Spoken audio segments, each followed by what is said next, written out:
Nipher. I'm Maggie. And I'm Elsie. Welcome back, Nipher. Today is Wednesday, February 12th. February is Black History Month. This is a time of year for us to stop and honor important people who and events that have sharpened Black history and everyone's history across the world. On this week's World News at 8 segment, Truman and Ian talk about the Underground Railroad.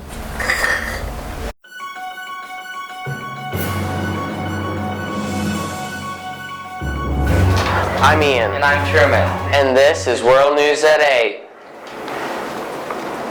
Since it's Black History Month, we'll be taking time to talk about some important events that impacted the past, present, and future of our country. This week, we'll be talking about the Underground Railroad. The Underground Railroad was a network of people who helped escaped slaves get to the North and Canada, where they were free to live their lives how they wanted.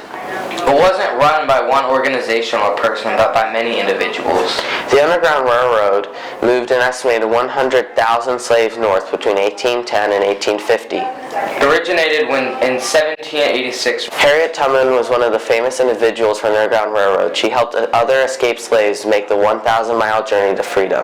They are American heroes, and we'll bring you more on heroes next week on World News. Now into the week's news.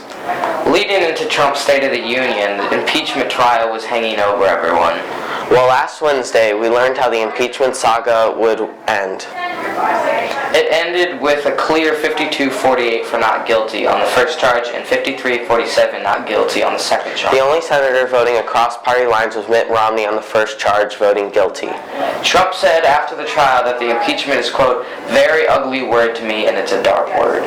While we're on the White House, let's talk about how the Al-Qaeda leader was killed in a U.S. operation. He was the leader on a Yemen-based Al-Qaeda affiliate who claimed responsible for the last shootings on the air base. Now to the debacle in Iowa.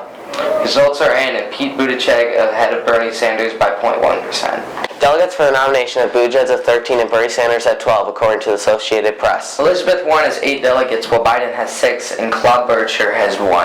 Bernie has the most votes with 43,600 votes, and Buttigieg with 37,500 votes. Then after the second alignment, Sanders was at 45,000 votes to Buttigieg's 43,000, according to Fox News. Our final story is the State of the Union, which was last Tuesday, and there were some fireworks. But the only one that really seems to be getting attention was after Trump's speech. Nancy Pelosi ripped Trump's paper in half.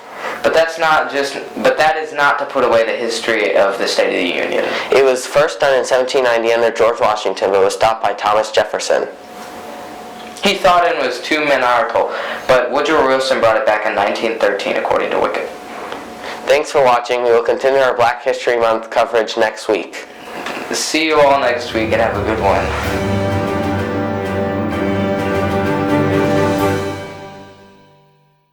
Thanks for that worldly update. Don't forget, if you're interested in playing football at Kirkwood High School, meet Coach Shelton at 7:55 in the South Gym tomorrow morning.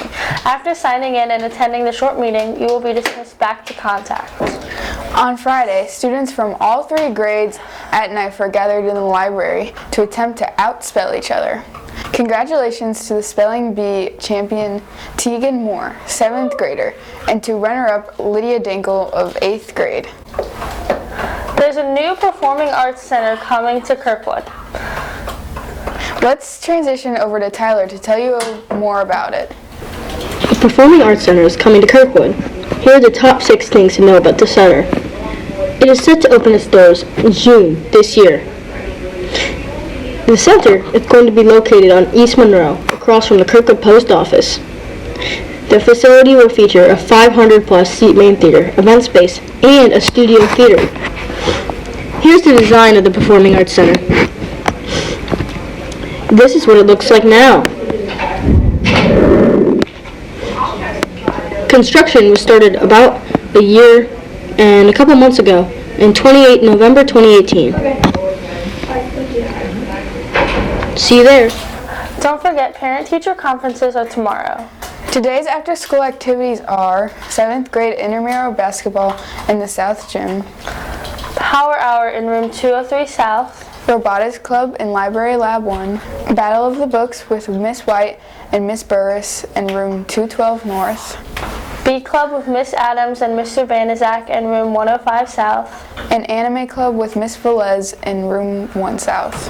Thanks for watching, and remember, You belong at Nipher.